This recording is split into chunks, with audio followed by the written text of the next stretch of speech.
menikmati baik-Mu, kami mau menikmati firman-Mu, kami mau diberkati melalui ibadah hari ini Tuhan. Dan mari Bapa Roh Kudus menguasai kami dan dalam mengubah kami. Dan kemuliaan Tuhan turun atas kami semuanya. Dalam berkat nama Tuhan Yesus Kristus. Haleluya. Amin. Beri kemuliaan untuk Tuhan Yesus kita. Haleluya. Hari ini kita mau menaikkan pujian nyanyian Natal bagi setiap kita. Haleluya.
saya, tapi untuk kita semua.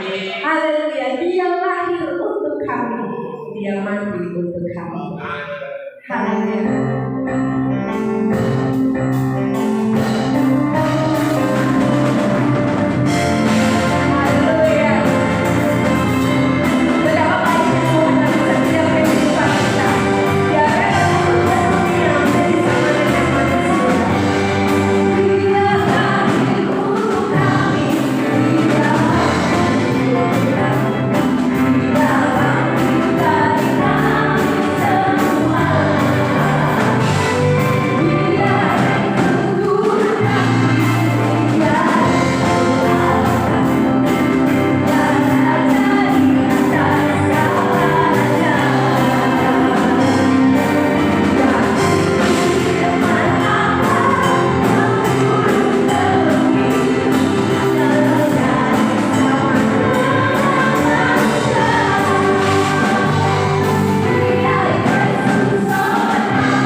Dia datang ke dunia untuk menebus setiap kita.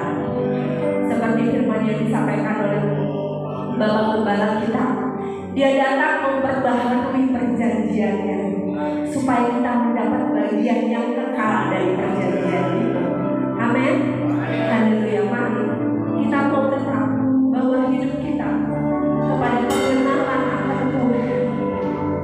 Apapun yang kita lewati, apapun yang kita hadapi, jangan melepaskan kepercayaanmu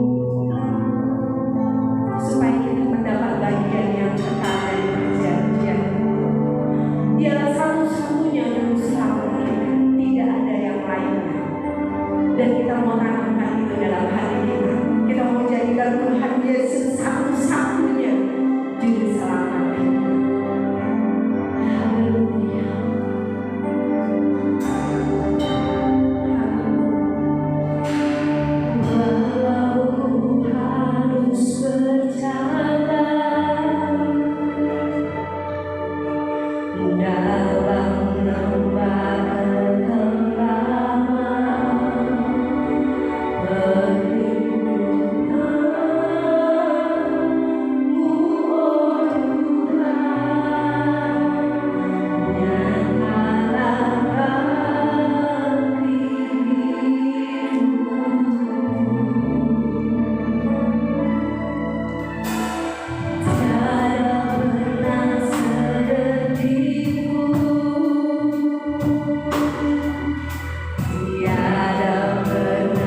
Tuhan, atas kami umat yang percaya kepadamu.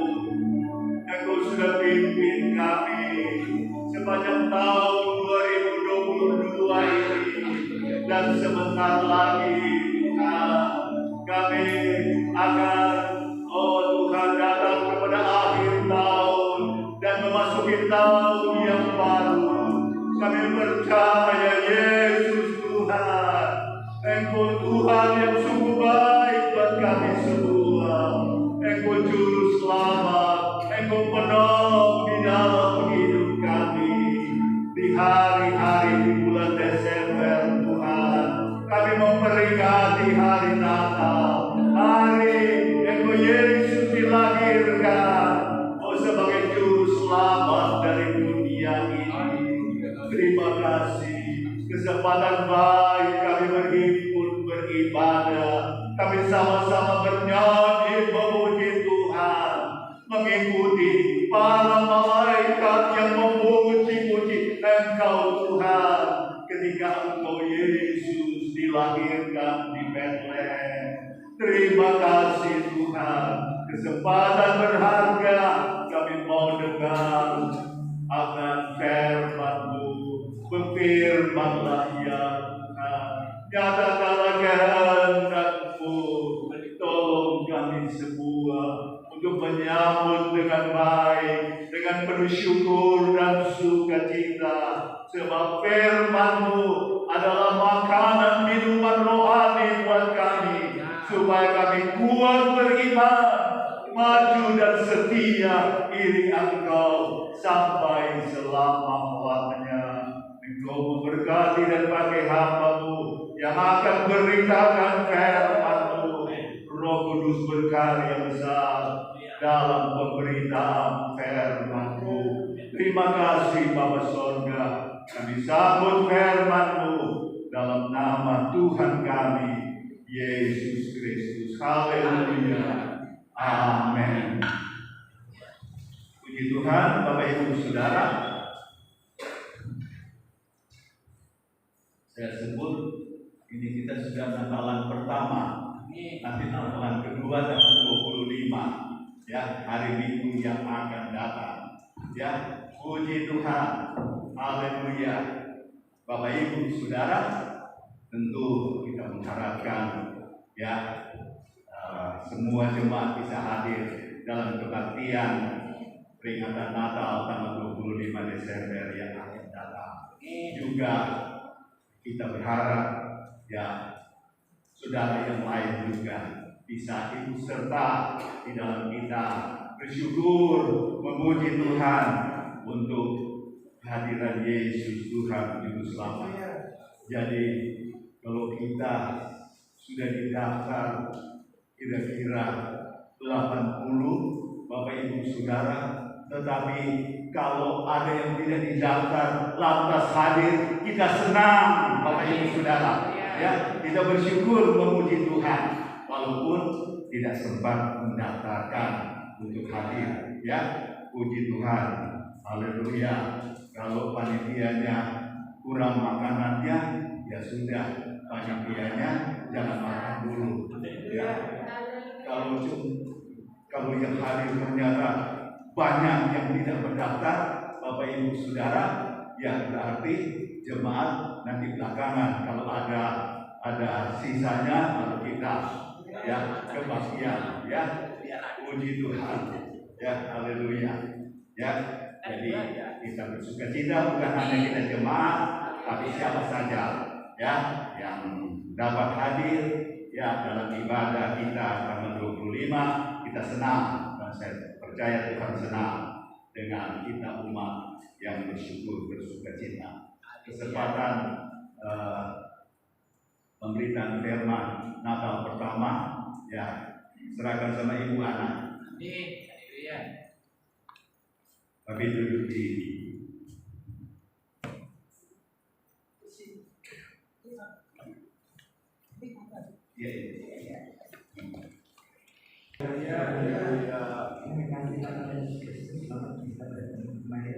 Mungkin ini adalah kali terakhir saya berbicara di tahun 2022 ya.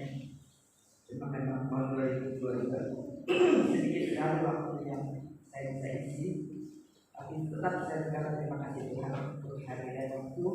Kalau Engkau masih kasih hari tahun depan, tetap ada banyak kerja yang belum selesai ya. Puji Tuhan, hari ini saya sebenarnya banyak yang mau ngomong ya. Cuma kalau komentar bola saja nggak cukup setengah jam, apalagi kalau misalnya tuh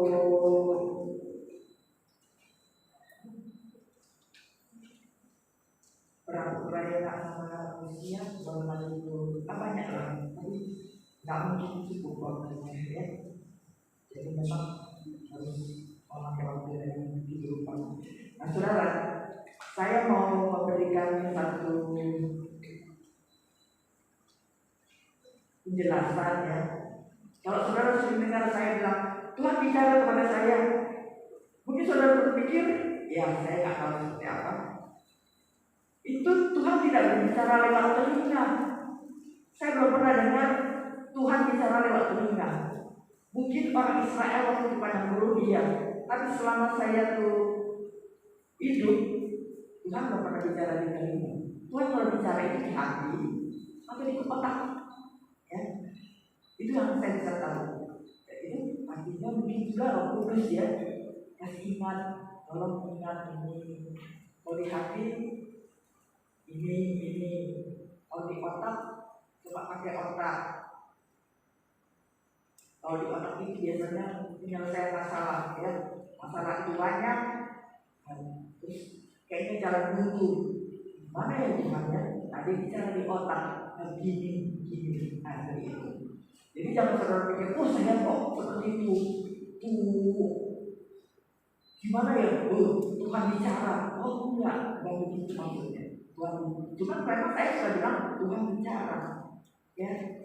Ada yang kita perhatikan, kita bicara sendiri, ya otak kita berbicara, tapi ada Tuhan bicara. Kalau Tuhan bicara, artinya Tuhan menambahkan sesuatu yang tadinya tidak ada di otak kita, lalu sebenarnya terbuka. Oh ini, apakah itu masalah, apakah itu firman. Kadang-kadang kita belajar firman nggak juga terlalu mudah.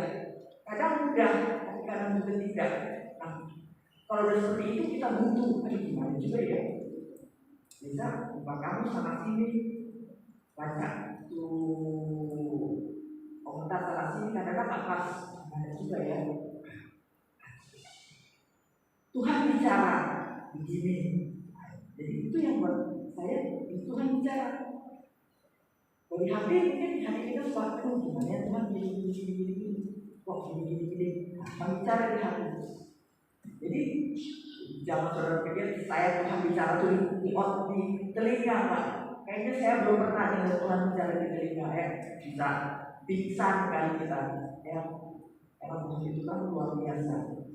Karena saudara bisa memahami dan mengerti ya apa yang saya maksud dalam kita itu keren juga ya Tuhan bicara. Nah, saudara, hari ini saya mau bicara lagi tentang perlengkapan perang.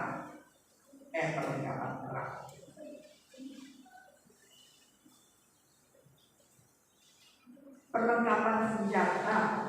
Kalau di dalam Efesus itu namanya perlengkapan rohani. Ya. Kalau sekarang saudara bawa saudara tuh tombak berbeda, bawa tuh pedang, pisau. Ya nggak begitu loh, saudara. Belum sampai di sini baru ditahan. Tapi yang dimaksud sekarang adalah senjata tapi tidak berbentuk fisik. Ya. Senjata berbentuk tidak berbentuk fisik. Tapi untuk menjelaskan saya perlu memakai alat yang fisik dulu, ya. Jadi ada banyak Alkitab bicara tentang senjata-senjata yang fisik. Tapi nanti masuk dalam senjata yang non fisik, ya. Karena dikatakan memang senjata fisik kita tahu kalau perang itu ya nggak koyor kamu perlengkapan ya nggak bisa, itu namanya konyol ya. Tentu Tuhan juga bilang, pakailah selengkap senjata Allah supaya kamu tahan menghadapi ya situasi dan menang seperti itu. Saya mulai dari kemarin itu, saya belum maksudnya saya mau kasih gambar supaya bisa ditampilin di sini ya. Tapi saya mulai dulu yang mudah dulu, yang mungkin bisa dipakai gambarnya saudara bisa ya. Jadi saya bagi dua. Ini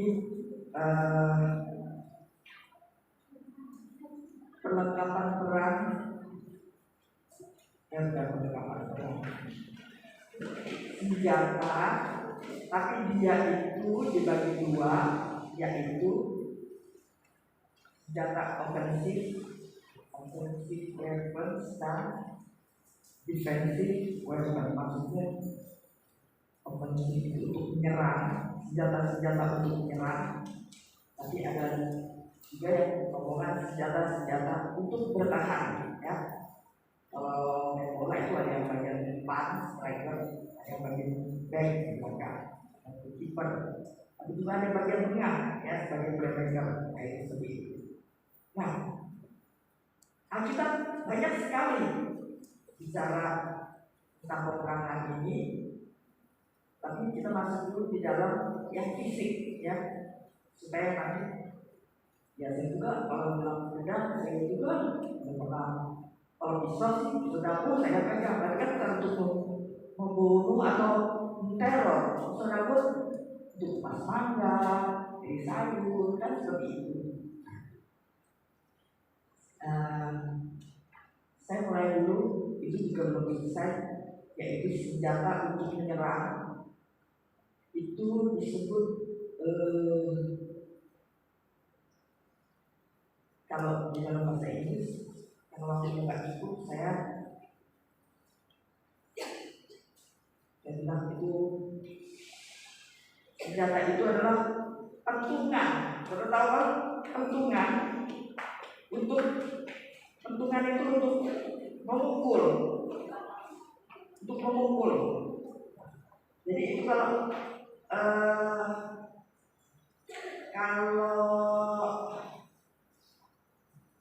alat untuk bertahan, untuk menyerang secara primitif, maksudnya yang ini bukan yang baru. Kalau baru kan senjata untuk peperangan dan zaman baru sekarang ada ya banyak yang baru ya. Tapi ini yang masih primitif yang dulu, yaitu alat pemukul ya. Alat pemukul itu bentuknya macam-macam ya. Dia bisa seperti ini. Dia bisa panjang, dia bisa terbuat dari kayu, langsung dilapisi dengan tembaga, lalu di depannya ada tombak, di belakangnya ada pentolan untuk pegang lepas. Ada yang setengah meter, ada yang senjata yang mungkin 1 meter, atau yang senjata berat kecil. Jadi banyak bentuknya. Tapi itu namanya senjata untuk menyerang ya. Nah, seperti ini kita sudah beberapa waktu lalu saya sudah ucap beberapa nama. Nah, sekarang ini saya juga mau ulang lagi, tapi ini ditambahkan. Saya sudah catat tadi. Kemana ini?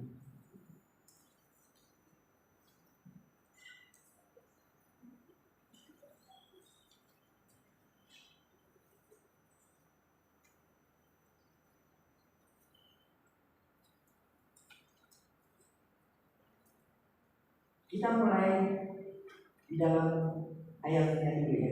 Kita buka dulu Mazmur 2 ayat 9. Saya tadi terlalu dulu satu ayat saja dulu. Mazmur 2 ayat 9. Saya baca. Mazmur 2 ayat 9. Di sini judulnya Raja yang diurapi Tuhan. Tapi saya cuma ambil satu ayat saja karena nggak mungkin semua. Dan sini kita menemukan apa yang disebut senjata, ya. Mazmur 2 ayat 9 dikatakan begini.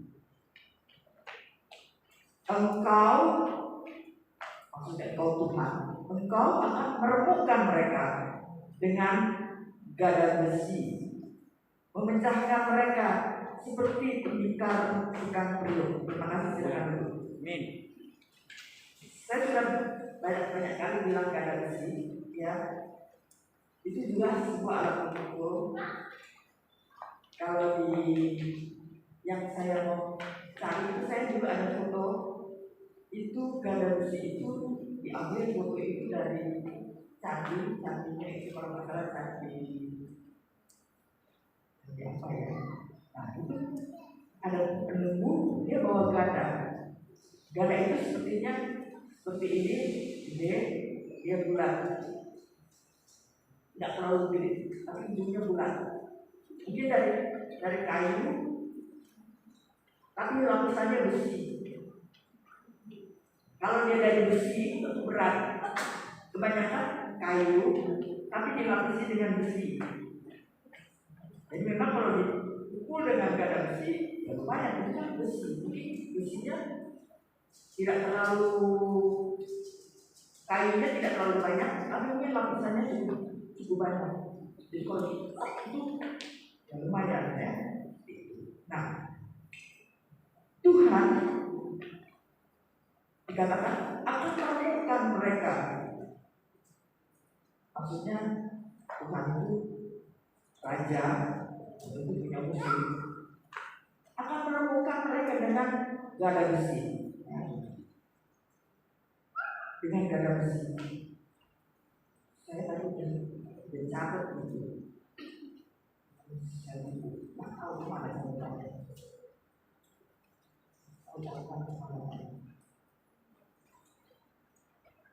Maksudnya gada besi itu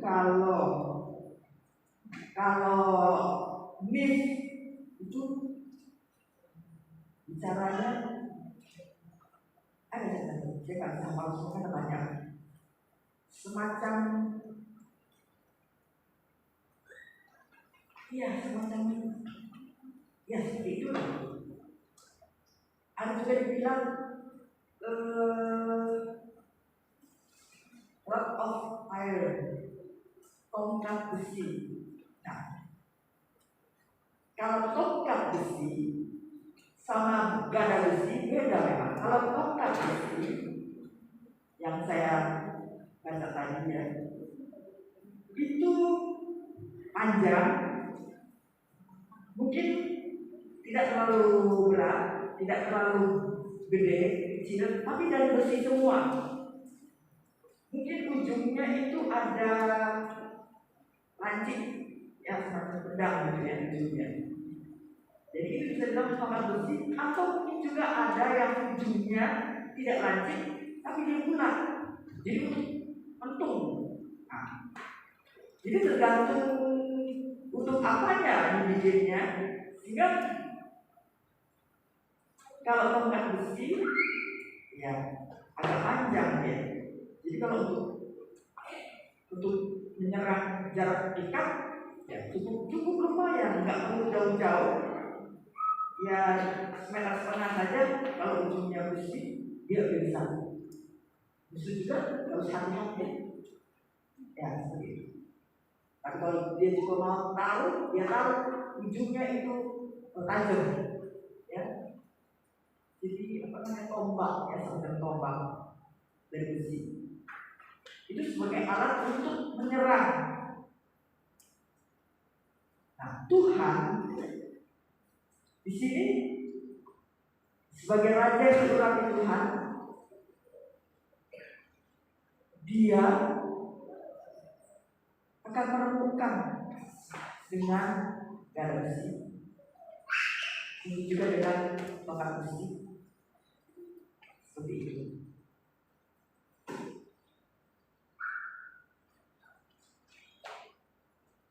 Lalu di Mazmur 35 juga. Mazmur 35 di situ dikatakan judulnya doa minta tolong terhadap musuh. Jadi Daud ya, Mazmur Daud, dia berdoa kepada Tuhan. Lalu di situ digambarkan juga alat-alat perang. Di sini ada beberapa alat-alat perang.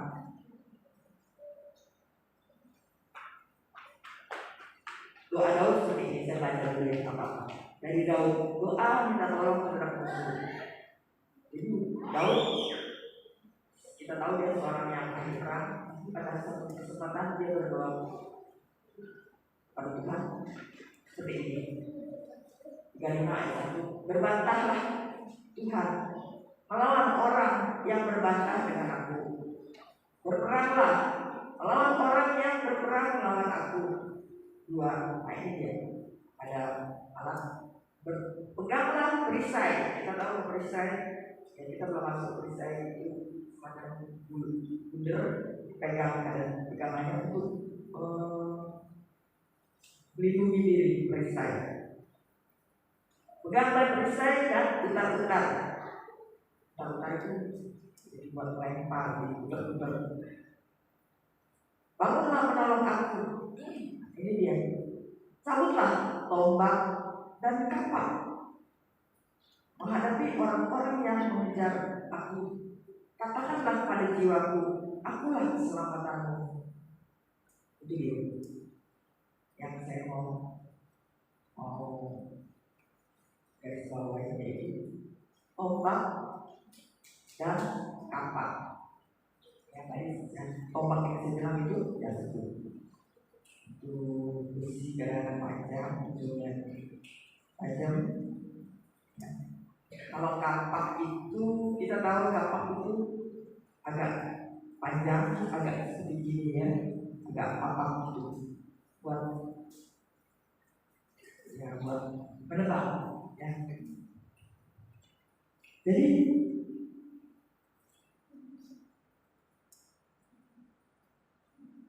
Tuhan pun dalam berperang memakai alat-alat. Di sini perisai, utar-utar, tombak dan kapak.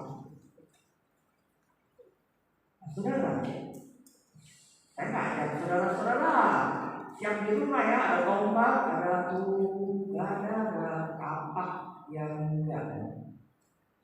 Ya, tapi kita harus selalu siap mempergunakan semua senjata, tidak dalam bentuk fisik, ya. Karena yang kita hadapi itu bukan yang berbentuk fisik, tapi dia bisa jadi bentuk fisik, bisa. Tapi yang sebenarnya kalau kita buka dulu Efesus ya.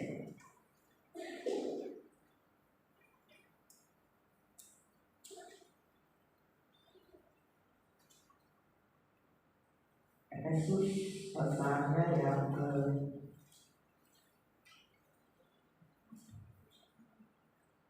6 ayat 10 dikatakan itu judulnya perlengkapan rohani. Sebenarnya di sini adalah perlengkapan untuk berperang sebenarnya, tapi perlengkapan rohani. Dikatakan seperti ini. Efesus 6 ayat 10. Akhirnya hendaklah kamu kuat di dalam Tuhan, di dalam kekuatan kuasanya. Ini yang menjadi satu perintah yang tidak bisa tidak. Kalau kita mau menang, ya kita harus perhatikan ini. Kenakanlah seluruh perlengkapan senjata alam. Kenapa? Supaya kamu dapat bertahan melawan tipu muslihat iblis. Karena perjuangan kita bukan melawan darah dan daging, tapi melawan pemerintah-pemerintah, melawan penguasa-penguasa, seluruh dunia yang sedang ini melawan roh jahat di negara. Pemerintah-pemerintah bukan presiden, wakil, jalan yang bukan.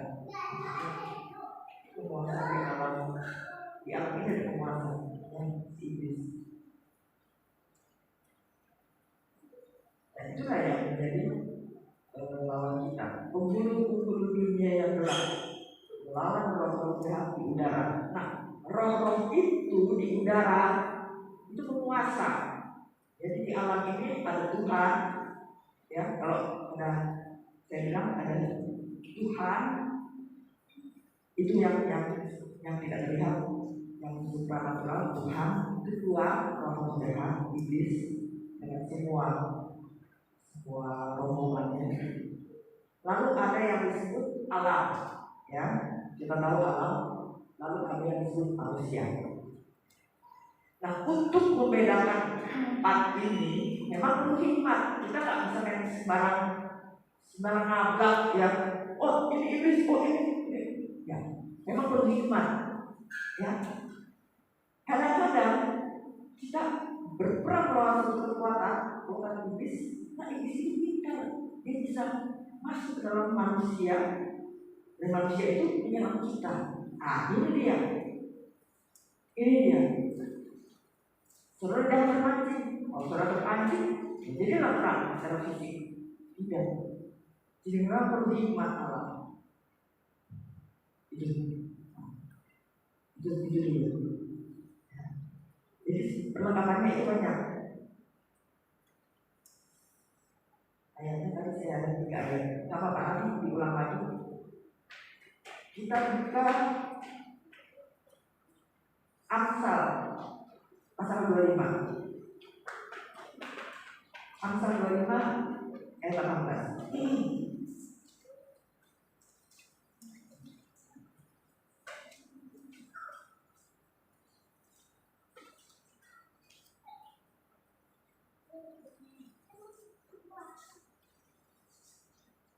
Amsal 25 ayat 18. Ternyata banyak yang harus dijelasin, banyak sekali ya. Dengan 3 ayat ini cukup banyak. Belum yang lain-lain ya. Tapi ya satu-satu lah. Sesuai waktunya Tuhan. Kalau Tuhan kasih izin, terus akan terus ya. Kita buka dalam Amsal 25 ayat 18.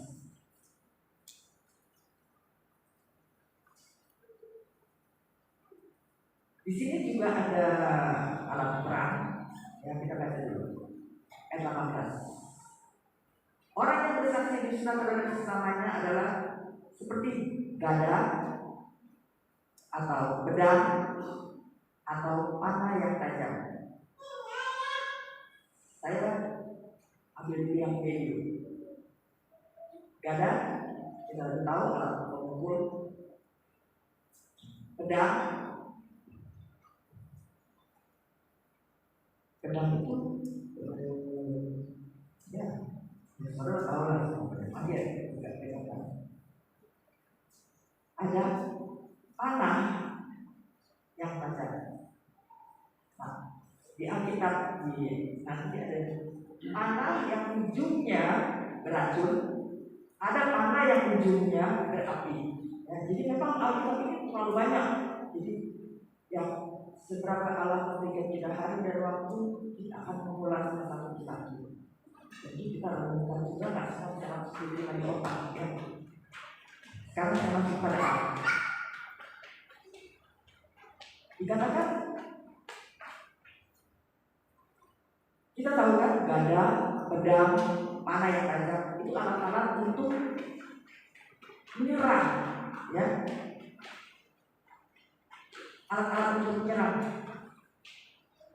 Gada, pedang, panah. Nah, alat-alat ini bisa juga digambarkan orang yang bersaksi dusta terhadap sesamanya itu seperti gada, dia seperti pedang atau panah yang tajam. Jadi seperti itu. Jadi orang yang tidak berkata benar tentang sesamanya tapi memfitnah atau bersaksi dusta. Orang itu seperti orang itu plus ucapannya atau sikapnya atau semua tindak lanjutnya itu itu bisa digambarkan seperti gadang, pedang, atau panah yang tajam. Kayaknya ini dulu.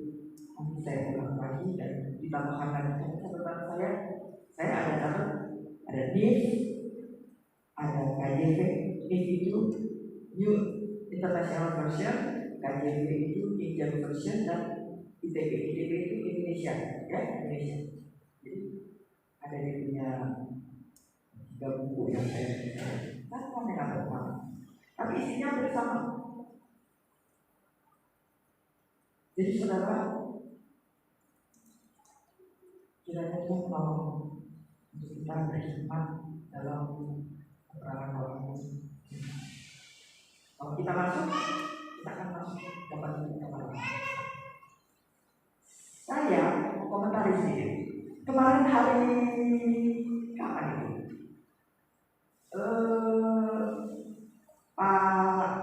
Pak Rudi komentari tentang timnas dari Jepang yang lagi bertanding di Qatar, dia kalah, ya. Saya baca juga di YouTube. Cuma sekarang saya nggak bisa nonton pertandingannya, waktunya nggak ada. Jadi cuma nonton cerita beritanya aja seperti ini. Jadi belum nonton untuk pertandingan seperti apa. Kata Pak Rudi, saya juga udah baca. Itu timnas Jepang itu kalah, tapi dia kalah. Sikapnya mereka itu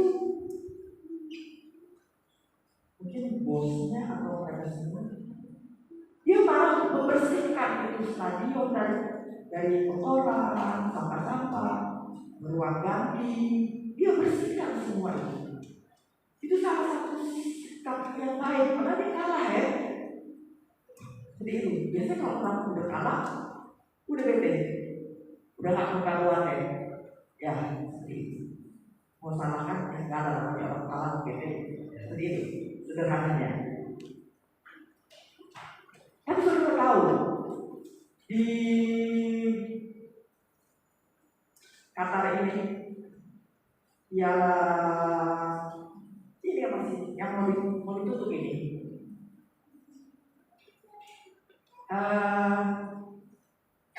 Keluar timnas yang belum pernah masuk, dia masuk, yaitu Maroko. Timnas ini bisa mengalahkan itu timnas yang hebat. Yang saya tahu ya, dia kalahkan Belgia. Kita tahu Belgia itu ada Lukaku, Eden Hazard, ada berapa? Itu yang sedikit.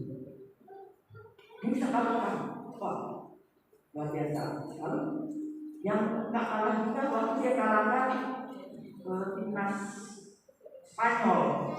Itu timnas Spanyol itu istilahnya kalau klub timnas papan atas, ya seperti itu. Nah ini Maroko ini bisa kalahkan, jadi luar biasa sekali. Terakhir dia kalahkan siapa ya? Nah, berapa klub timnas dia kalahkan. Tapi lalu sudah tanya siapa tuh orang-orangnya? Ya jelas dong, orang-orangnya ya mereka adalah orang-orang ya beberapa nama yang udah mengecat, yang pegang Liga Champions, pegang kuping besar ya. Ada berapa? Satu dia dari Real Madrid, satu lalu dia masuk timnas Maroko, terus dia dari PSG, tapi dia masuk Maroko. Ada 3 orang. Tapi orang-orang ini adalah orang-orang yang taat beribadah. Mereka Muslim ya, taat beribadah, tapi mereka adalah orang-orang yang sangat hormat kepada ibu mereka. Sehingga ibu mereka itu, mereka menang, ibu mereka cium, dan ibu mereka datang untuk dukung anaknya. Luar biasa sekali. Dan herannya, sikap mereka juga tak kalah dari tim Jepang. Terakhir mereka kalah lawan Kroasia ya, Modric. Kalah mereka lawan Modric. Itu kalinya mereka kalah. Saudara tahu apa yang mereka buat? Waktu mereka menang, mereka sujud di bawah.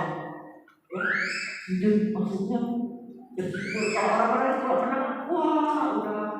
Tapi mereka enggak. Kalau menang mereka sujud di bawah. Waktu mereka kalah, sama mereka sujud di bawah. Maksudnya menang ataupun kalah, mereka berkata terima kasih Tuhan. Gak mudah. Kita tahu berapa banyak yang kalah mereka nangis misalnya. Berapa banyak?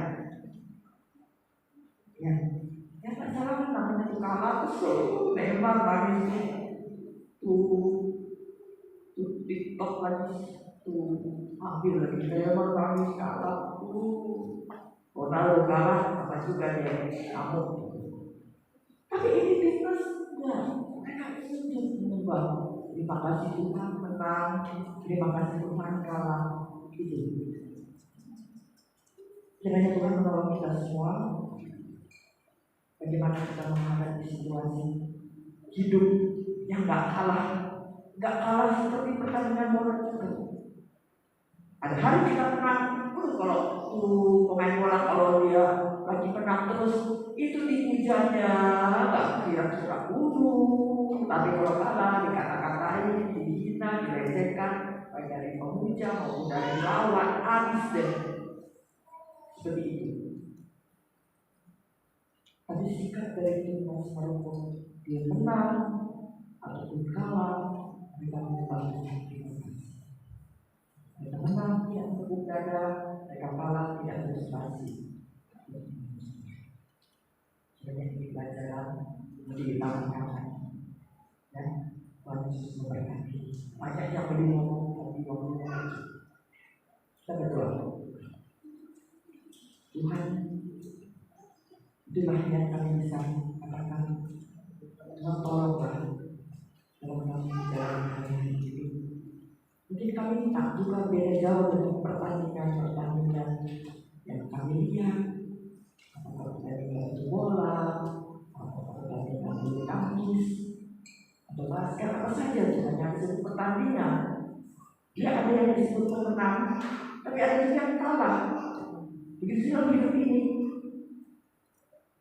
Kalau kami merasa nyaman, kalau kami datar, membosankan, tapi kalau kami tertekan dalam situasi yang jalan buntu bahkan, Tuhan tolonglah kami untuk semua situasi dalam berkat pertolongan dari Tuhan. Dan kami selalu dengan janji Tuhan. Sekalipun kami ada di lembah, tangan dan tongkatmu tidak pernah meninggalkan kami. Juga waktu kami merasa nyaman berbaring di air yang di dekat air sejuk, di rumput hijau kami berbaring, ada yang mengganggu nyaman. Kita Tuhan dengan tongkat. Tapi kalau berjalan dalam lembah, kami tidak bisa berbaring, kami harus berjalan. Tapi Tuhan tidak hanya membawa Engkau beserta dengan gagahmu untuk menjaga kami. Jadi kami iman Tuhan. Untuk kami percaya dalam situasi apapun, Engkau tetap ada. Karena kalau kami takut, kami harus katakan dia Tuhan.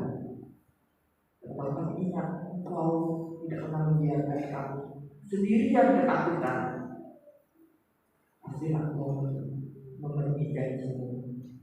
Tuhan mengawal kami secara fisik maupun secara rohani dalam segala situasi.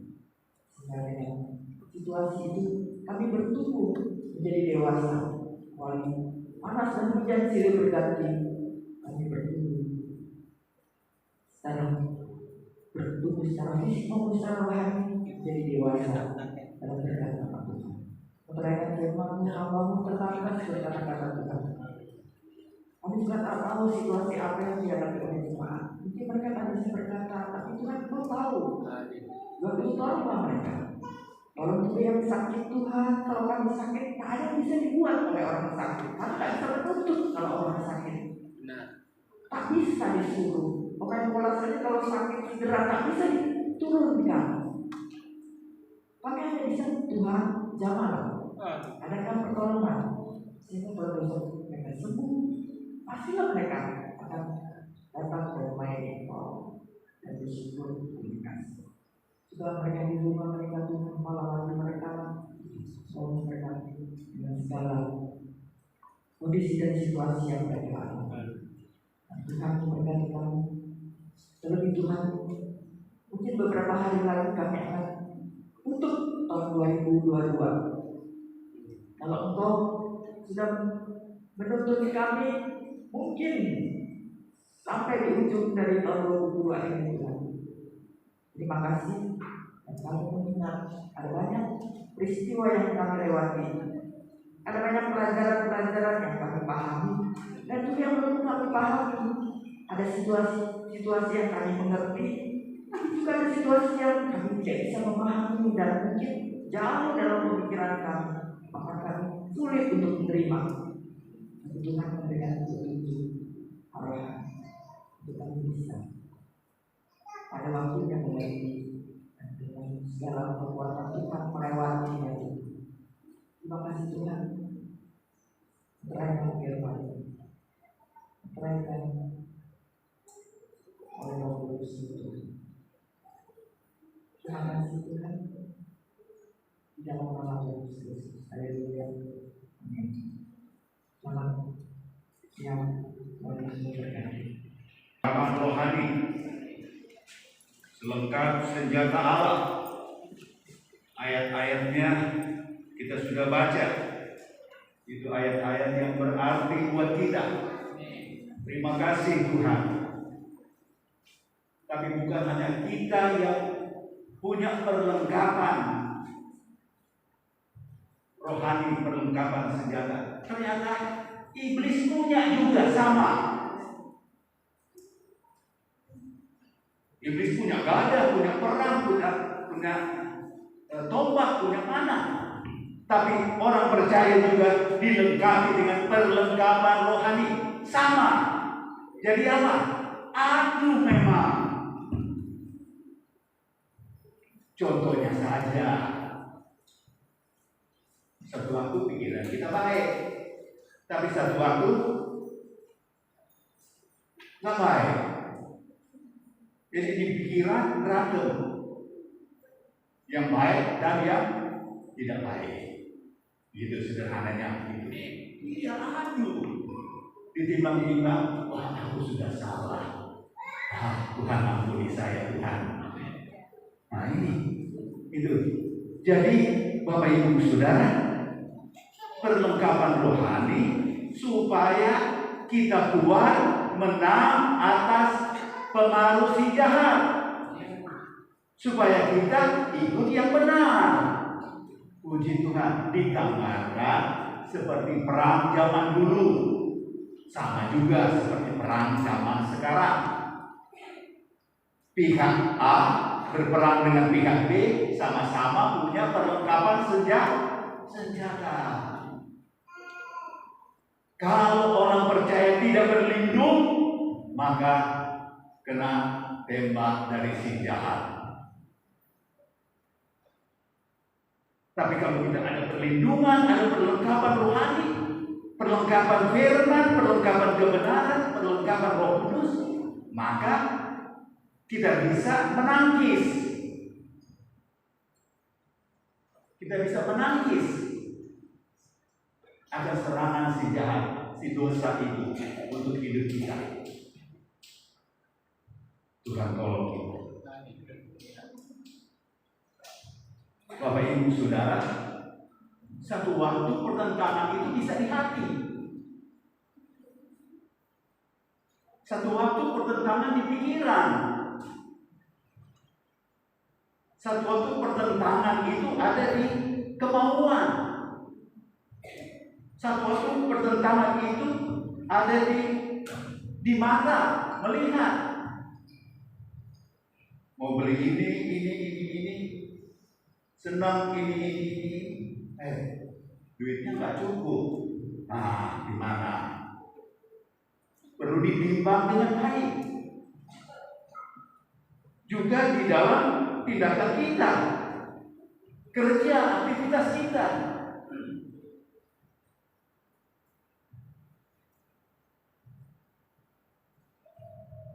Nah, perlengkapan yang digambarkan seperti senjata peperangan alamiah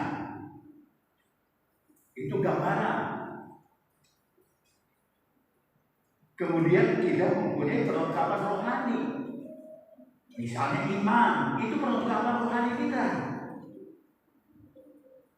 Ketaatan, itu perlengkapan rohani kita.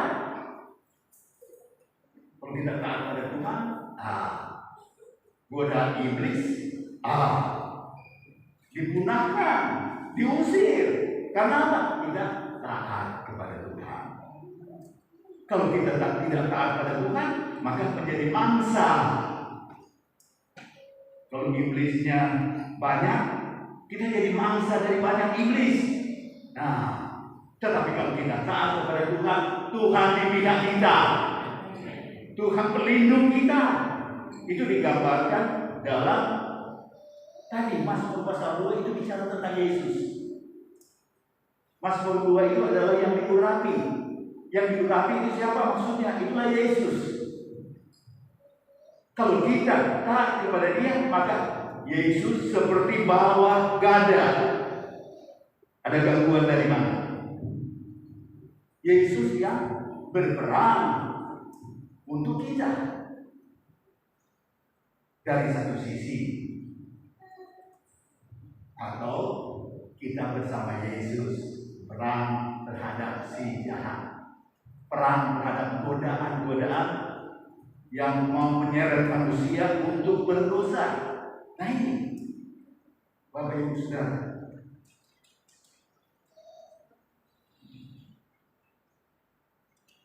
Tuhan tolong kita semua. Mazmur 2 itu bicara tentang Yesus. Itulah tadi di awal saya berkata, ini khotbah pertama tentang Natal. Ini ayat-ayat ini berbicara tentang Natal, tentang kehadiran Yesus. Dikatakan di sini, Akulah yang telah melantik, ayat 6, Rajaku di Sion, gunungku yang kudus. Itu menunjuk kepada Yesus, Raja di atas segala raja, Raja damai. Ayat 7, Aku mau menceritakan tentang ketetapan Tuhan. Iya, Tuhan berkata kepadaku, Anakku engkau telah kuperanakan pada hari ini. Ini bicara tentang Yesus yang dilahirkan ini. Tuhan tolong kita semua. Peringatan Natal itu berarti buat kita supaya Tuhan menjadi pihak kita. Kita ada di pihak Tuhan. Terima kasih Tuhan. Kalau Tuhan di pihak kita, berbagai tantangan pergumulan ada saja dalam hidup ini. Tapi kita percaya pada Tuhan kita Yesus menguatkan kita, menghibur kita, memberi kita hikmat, memberi kita pengertian yang benar, membawa ucapan kita untuk benar, membawa perilaku kita untuk benar, karena Dia hadir dalam hidup kita. Dan kita beri diri kita, Tuhan pimpinlah kami, pimpinlah kami. Tadi Ibu Ana menyinggung tentang bola. Ada kalah, ada yang menang. Ya, itu semua bukan hanya di bola, di mana saja.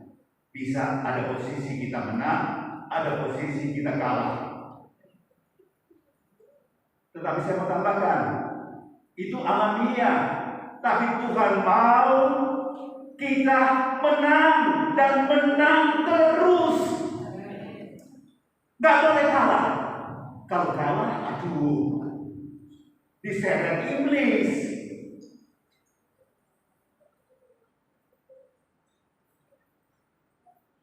Yesus membawa kita di jalan kemenangan. 1 Korintus pasal 15, harus saudara baca.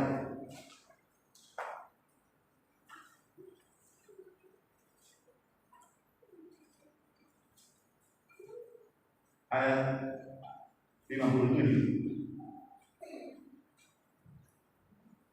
1 Korintus 15 ayat 57. 1 Korintus 15 ayat 57. Demikian firman Tuhan. Tetapi syukur kepada Allah yang telah memberikan kepada kita kemenangan oleh Yesus Kristus Tuhan kita. Amin. Di dalam Yesus, bersama Yesus, ikut Yesus, maka Yesus bawa kita dalam kemenangan, di jalan kemenangannya. Sehingga balik cerita bola, kalau menang, senang pasti, tetapi tidak boleh tinggal senang. Saya lihat dari jauh saja, saya membaca saja. Maka apa? Supaya mereka juga menang kali berikut lagi. Isinya apa? Yang menang dalam permainan bola perlu berlatih terus. Kalau dia berhenti berlatih, maka dia sulit menang. Pelajaran bagi yang kalah, dia harus berlatih, berlatih dan berlatih. Untuk apa? Supaya dia menang. Jadi baik yang menang mau bikin juga kesempatan lain menang. Yang kalah juga berpikir kesempatan lain bisa menang. Maka intinya berlatih, Bapak Ibu Saudara. Perlengkapan rohani, perlengkapan senjata Allah itu kita perlu latihan terus, Bapak Ibu Saudara. Kita perlu latihan terus. Latihan apa? Berpegang kepada yang benar. Tuhan tolong kita semua, kita berdiri bersama-sama. Haleluya. Haleluya.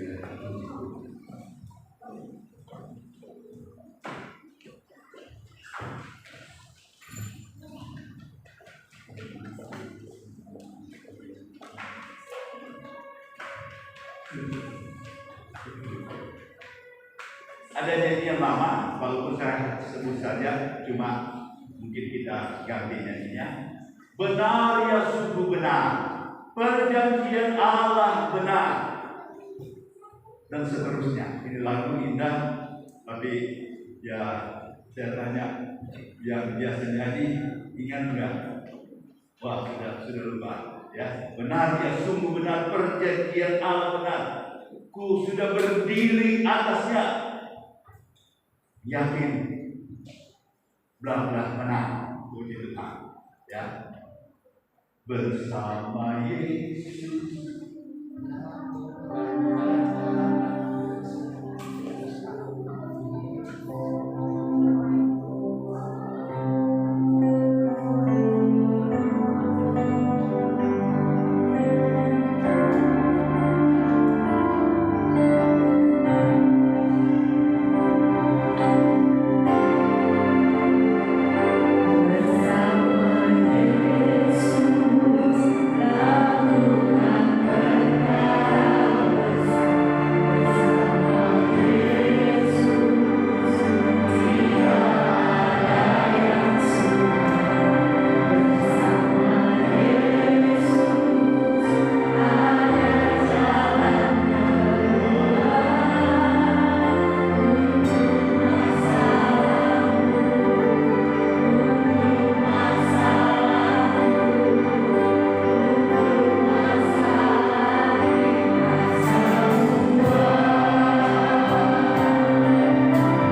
Terima kasih Tuhan. Ada pelajaran tentang perlengkapan rohani, perlengkapan selengkap senjata daripada Allah, yaitu hidup berpegang kepada kebenaran-Mu, supaya dalam berpegang pada kebenaran-Mu, maka kami menang atas pengaruh si jahat, menang pengaruh dosa, menang atas pengaruh godaan iblis. Terima kasih Tuhan. Oh haleluya, Engkau Tuhan bersama kami dalam hidup kami sehari-hari. Engkau kami tinggikan, Engkau kami agungkan, Engkau kami muliakan. Engkau datang untuk ada bersama umat-Mu lewat peringatan Natal. Kami diingatkan Engkau Yesus datang untuk umat manusia. Engkau melayani, kemudian Engkau kembali ke sorga. Engkau memberi Roh-Mu yang kudus, menggantikan kerja-Mu ya Yesus Tuhan, dan karya-Mu yang besar itu. Terima kasih Tuhan. Kami angkat tangan kanan sejenak menghadap Tuhan. Tuhan, kami angkat tangan kami kepada-Mu. Kami serahkan diri kami dalam iman yang sungguh kepada-Mu. Kami ada, oh Tuhan, di minggu-minggu terakhir di tahun 2022. Terima kasih untuk penyertaan-Mu dalam hari-hari hidup kami. Kami percaya hari-hari ke depan akhir dalam masuk tahun baru. Kami percaya Engkau menyertai kami terus dan menguatkan, memampukan kami. Terima kasih Bapa Surga, dan turunkan tangan kita. Bapa di surga, membawakan untuk jemaat yang tidak hadir. Oh Tuhan, supaya oh Tuhan mereka juga menikmati kasih dan kebaikan-Mu. Mohon juga berkat untuk seluruh gereja dan seluruh pelayanan bagi nama-Mu. Memberkati juga negara, pemerintah dan rakyat Indonesia. Khususnya ibadah perayaan kami pada tanggal 25 hari Minggu yang akan datang. Baik kami jemaat ataupun Tuhan yang bukan jemaat yang Tuhan diundang atau tidak diundang, dia tahu dan dia mau datang beribadah bersama kami. Kami percaya peringatan Natal itu akan Tuhan Engkau hadir dengan segala anugerah dan kebaikan-Mu, memberkati acara tersebut, berkati panitia dan semua perlengkapan yang diperlukan dalam acara tersebut. Terima kasih Bapa Surga. Sebentar umat-Mu bawa persembahan, kuduskanlah itu semua jadi untuk hormat kemuliaan nama-Mu. Engkau balas memberkati umat-Mu dalam pekerjaan dan usaha dan dalam semua aktivitas. Anak-anak bersyukur dalam pendidikan sekolah mereka. Kami percaya Engkau terus berkati kehidupan pendidikan sekolah sampai anak-anak kecil dalam pertumbuhan mereka dalam anugerah dan berkat-Mu. Terima kasih Bapa Surga. Kami mau mengakhiri pertemuan ibadah kami. Kami percaya uluran tangan-Mu Yesus Tuhan. Haleluya. Kami memandang kepada-Mu dalam iman. Terimalah uluran tangan Yesus. Sambutlah uluran tangan Yesus. Tangan yang penuh kasih karunia dan kebaikan itu. Terimalah uluran tangan kasih Tuhan di dalam anugerah berkat Allah Bapa, kasih sayang Yesus Juru Selamat, penyertaan pimpinan, kekuatan kemampuan dari Roh Kudus dalam hidup kita sehari-hari. Kekasih Tuhan, kita pulang dalam kebenaran, damai sejahtera, sukacita oleh Roh Kudus. Kami akhiri ibadah dalam nama Tuhan Yesus Kristus. Haleluya. Amin. Puji Tuhan. Bapak Ibu Saudara, tanggal